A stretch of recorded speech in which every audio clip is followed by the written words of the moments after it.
DB. Natesh ಅವರ ವಿರುದ್ಧ ಏನು ಆರೋಪ ಮಾಡಿದ್ದಕ್ಕೆ ಸಂಬಂಧಪಟ್ಟಿರೋ ಸ್ನೇಹಮಯ ಕೃಷ್ಣ ಅವರನ್ನ ಸಿಸಿಬಿ ಸೈಬರ್ ಕ್ರೈಮ್ ಪೊಲೀಸರು ನಿನ್ನೆ ವಶಕ್ಕೆ ಪಡ್ಕೊಂಡಿದ್ದಾರೆ. ಮತ್ತೆ ಈಗ ಕೆಲವೊಂದಷ್ಟು ಗಂಟೆಗಳ ಕಾಲ ವಿಚಾರಣೆ ಮಾಡಿ ಮತ್ತೆ ಅವರನ್ನ ಬಿಡುಗಡೆ ಮಾಡಿರುವಂತದ್ದು. ಈ ಬಗ್ಗೆ ಮಾತನಾಡಕ್ಕೆ ನಮ್ಮ ಜೊತೆಗೆ ಸ್ವತಃ ಸ್ನೇಹಮಯ ಕೃಷ್ಣ ಅವರು ಇದ್ದಾರೆ. ಸರ್, ನಿನ್ನೆ ನಿಮ್ಮನ್ನ ಯಾವ ಒಂದು ವಿಚಾರಕ್ಕೆ ಸಿಸಿಬಿ ಸೈಬರ್ ಕ್ರೈಮ್ ಪೊಲೀಸರು ವಶಕ್ಕೆ ಪಡ್ಕೊಂಡಿದ್ರು ಸರ್? ಸರ್, ನಟೇಶ್ ದೂರಿನ ಆಧಾರದ ಮೇಲೆ ಏನು ಸೈಬರ್ ಪ್ರಕರಣ ದಾಖಲಾಗಿತ್ತು, ಅದಕ್ಕೆ ಸಂಬಂಧಪಟ್ಟ ವಿಚಾರಣೆ ಮಾಡೋದಕ್ಕೆ ನನ್ನ ಕರ್ಕೊಂಡ್ಬಂದಿದ್ರು. ಸುದೀರ್ಘವಾಗಿ ವಿಚಾರಣೆ ಮಾಡೋರು. ಮತ್ತೆ ನನ್ನ ಒಂದು ಮಾಹಿತಿ ಆಧಾರ ಮೇಲೆ ನನಗೇನು ಮಾಹಿತಿ ದಾಖಲೆ ಕೊಟ್ಟಿದ್ರು ಆ ವಿನೋದ್ ಅವ್ರನ್ನು ಕೂಡ ಕರ್ಕೊಂಬಂದು ನನ್ನ ಮುಂದೆ ವಿಚಾರಣೆ ಮಾಡಿದ ಸಂದರ್ಭದಲ್ಲಿ ಆರೋಪ ಮಾಡಿರುವಂತೆ ನಾನು ಯಾವುದೇ ಆಡಿಯೋ ಆಗಲಿ ದಾಖಲೆ ಸೃಷ್ಟಿ ಮಾಡಿಲ್ಲ. ಅದು ವಾಟ್ಸಪ್ ಮುಖಾಂತರನೇ ವಿನೋದ್ ಅವ್ರ ಮುಖಾಂತರ ಕಡೆಯಿಂದ ಬಂದಿದೆ ಅಂತ ಗೊತ್ತಾಗಿರೋದು. ಅದ್ರ ಬಗ್ಗೆ ನಾನು ತನಿಖೆ ಮಾಡೋದಕ್ಕೆ ತನಿಖಾಧಿಕಾರಿ ಹೇಳಿದ್ರು. ಮತ್ತು ನಂದು ಯಾವುದೇ ಇಲ್ಲಿ ಅಪರಾಧ ಕೃತ್ಯ ಮಾಡಿಲ್ಲ. ಒಂದು ಸಣ್ಣ ತಪ್ಪಾಗಿದೆ ನಾನು ಕಂಡು ಬಂದಿರೋದ್ರಿಂದ ನನ್ನನ್ನು ನ್ಯಾಯಾಂಗ ಬಂಧನ ಕೊಡಿಸ್ಕೊಳ್ಳುವಂತ ಯಾವುದೇ ಪ್ರಕ್ರಿಯೆ ಮಾಡಿಲ್ಲ. ಸರ್, ವಿನೋದ್ ನಿಮ್ಗೆ ಯಾವ ರೀತಿ ಪರಿಚಯ ಇದೆ ಸರ್? ಯಾಕಂದ್ರೆ ವಿನೋದ್ಗೆ ಮತ್ತೆ ಡಿ.ಬಿ. ನಟೇಶ್ ಅವ್ರಿಗೆ ಒಂದು ವ್ಯವಹಾರ ಸಂಬಂಧ, ಒಂದು ಮನಸ್ತಾಪ ಉಂಟಾಗಿರುತ್ತೆ. ಅದರಲ್ಲಿ ನಿಮ್ಮನ್ನ ವಿನೋದ್ ಅವ್ರು ಬಳಸ್ಕೊಂಡ್ರು ಅಂತ ಏನಾದ್ರು ಅನ್ಸ್ತದೆ ನಿಮ್ಗೆ? ಯಾವ ರೀತಿ ವಿನೋದ್ ನಿಮ್ಗೆ ಪರಿಚಯ ಆಗಿದೆ? ವಿನೋದ್ ಅವ್ರ ನೇರ ಪರಿಚಯ ಇರಲಿಲ್ಲ, ಪ್ರತಾಪ್ ಅನ್ನೋರ ಮುಖಾಂತರ ಪರಿಚಯ ಆಗಿದ್ದು.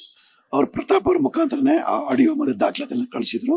ಯಾಕೆಂದ್ರೆ ನಾನು ಮೂಡಾವದಲ್ಲಿ ನಟೇಶ್ ಅವರ ಹೋರಾಟ ಮಾಡ್ತಿರೋದ್ರಿಂದ ಕೃಷ್ಣ ಅವ್ರ ಹೋರಾಟಕ್ಕೆ ಅನುಕೂಲ ಆಗುತ್ತೆ ಅಂತ ಕಳಿಸಿದ್ರು ಹೊರತು ನನಗೆ ಆವಾಗ ಇವರು ಬೇರೆ ದುರುದ್ದೇಶ ಅಂದ್ರೆ ಅವರ ಮತ್ತೆ ನಟೇಶ್ ಅವರ ನಡುವೆ ಏನು ಹಣಕಾಸು ವ್ಯವಹಾರ ಇದೆ ಅದಕ್ಕೆ ಸಂಬಂಧಪಟ್ಟಾಗೆ ಈ ಒಂದು ನನ್ನನ್ನು ದುರ್ಬಳಕೆ ಮಾಡೋ ಪ್ರಯತ್ನ ಮಾಡ್ತಿದ್ರು. ನಂಗೆ ಗೊತ್ತಿರಲಿಲ್ಲ. ಇವತ್ತು ನನ್ನ ಮುಂದೆ ಅವ್ರು ವಿಚಾರಣೆ ಮಾಡಿಸಿದ್ರಲ್ಲ, ಆ ವಿಚಾರ ಗೊತ್ತಾಗಿದೆ. ಅದ್ರ ಬಗ್ಗೆ ತನಿಖೆ ಕ್ರಮ ಮಾತನಾಡ್ತಾರೆ. ಸರ್, ವಿನೋದ್ ಅವರು ನಿಮ್ಮನ್ನ ಡೈರೆಕ್ಟ್ ಆಗಿ ಭೇಟಿ ಮಾಡಿದ್ರೆ ಅಥವಾ ಯಾವ ರೀತಿ ನಿಮ್ಮನ್ನ ಭೇಟಿ ಮಾಡಿಸ್ತಾರೆ? ಫೋನ್ ಮೂಲಕನ ಅಥವಾ ಹೆಂಗೆ ಬೇರೆ ಪ್ರತಾಪ್ ಮೂಲಕನ? ವಿನೋದ್ ಅವರು ನೇರವಾಗಿ ನಾನು ಸಂಪರ್ಕ ಮಾಡಿಲ್ಲ. ಪ್ರತಾಪ್ ಅವರ ಮುಖಾಂತರ ಮಾಹಿತಿ ಕೊಟ್ಟಿದ್ರಿಂದ ಅದ್ರ ಬಗ್ಗೆ ಖಚಿತಪಡಿಸ್ಕೊಳ್ಳೋಕ್ಕೋಸ್ಕರ ನಾನೇ ಪ್ರತಾಪ್ ಅವ್ರ ಜೊತೆ ವಿನೋದ್ ಅವ್ರ ಅಂಗಡಿಗೆ ಹೋಗಿದ್ದೆ. ಅಲ್ಲಿ ನೇರವಾಗಿ ಅವ್ರ ಮಾತಾಡಿಸಿ ಅವ್ರ ಹತ್ರ ಎಲ್ಲ ಸಾಕ್ಷಿಗಳ ಬಗ್ಗೆ ಖಚಿತಪಡಿಸ್ಕೊಂಡಿದ್ದೆ.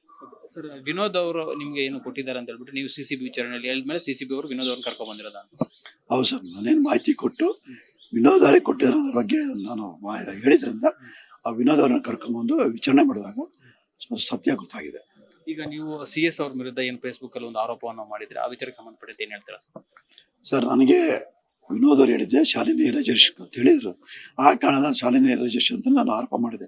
ಆದರೆ ಈಗ ವಿಚಾರಣೆ ಸಂದರ್ಭ ಅದ್ರ ಬಗ್ಗೆ ಉಲ್ಟಾ ಹೇಳಿದ್ದಾರೆ. ಅಂದರೆ ಶಾಲಿನಿ ರಿಜಿಸ್ಟ್ರೇಷನ್ ನಾನು ಎಲ್ಲೂ ಹೇಳಿಲ್ಲ, ಪ್ರಭಾವಿ ವ್ಯಕ್ತಿ ಅಂತ ಹೇಳಿದ್ರು. ಈಗ ಅದ್ರ ಬಗ್ಗೆ ತನಿಖೆ ಮಾಡಿದಾಗ ಯಾವ ಪ್ರಭಾವಿ ವ್ಯಕ್ತಿ ಅನ್ನೋದು ಸತ್ಯ ಗೊತ್ತಾಗುತ್ತೆ.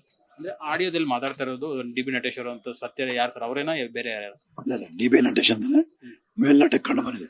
ಯಾಕಂದ್ರೆ ಹಲವಾರು ನಿಮಿಷಗಳ ಕಾಲ ಮಾತಾಡಿದ್ರೆ ಅದರಲ್ಲಿ ಯಾವ ರೀತಿ ನನ್ನನ್ನು ಸಂಪರ್ಕ ಮಾಡಬೇಕು ಅಥವಾ ನಾನು ಸಂಪರ್ಕ ಬರಲಿಲ್ಲ ಅಂದರೆ ನಮ್ಮ ಮನೆಯವರ ಮುಖಾಂತರ ಹೇಗೆ ಸಂಪರ್ಕ ಮಾಡಬೇಕು ಅನ್ನೋದ್ರ ಬಗ್ಗೆ ವಿನೋದಿಗೆ ವಿವರಿಸಿರೋದು ಮತ್ತೆ ಹಣದ ಆಮಿಷ ಹೊಟ್ಟಿರೋದೆಲ್ಲರೂ ಕೂಡ ಆಡಿಯೋದಲ್ಲಿದೆ. ಸರ್, ಈಗ ಮತ್ತೆ ನಿಮ್ಮನ್ನ ಏನು ವಿಚಾರಣೆ ಕರೆದಿದ್ದಾರೆ? ಏನು ಸರ್, 24ನೇ ಬರೋದಕ್ಕೆ ಹೇಳಿದ್ರೆ ನಾವು ಬರ್ತೀವಿ ಅಂತೇಳಿ ಒಪ್ಕೊಂಡಿದ್ದೀವಿ.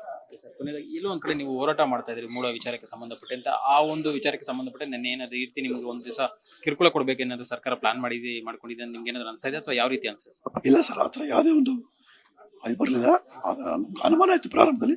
ಆದ್ರೆ ತನಿಖಾಧಿಕಾರಿಗಳು ಮತ್ತೆ ಇತರ ಅಧಿಕಾರಿಗಳು ಅವ್ರು ಮಾತಾಡೋ ರೀತಿ ಮತ್ತೆ ನನ್ನ ನೋಡ್ಕೊಳ್ಳೋ ರೀತಿ ಎಲ್ಲ ಗಮನಿಸಿದಾಗ ಅವರು ಬೇರೆ ಯಾವುದೋ ದುರುದ್ದೇಶದಿಂದ ಯಾವುದೇ ಪ್ರಭಾವಿ ವ್ಯಕ್ತಿಯ ಪ್ರಭಾವಕ್ಕೆ ಒಳಗಾಕಿ ನನ್ನನ್ನು ಕರ್ಕೊಂಡು ಬಂದಿಲ್ಲ.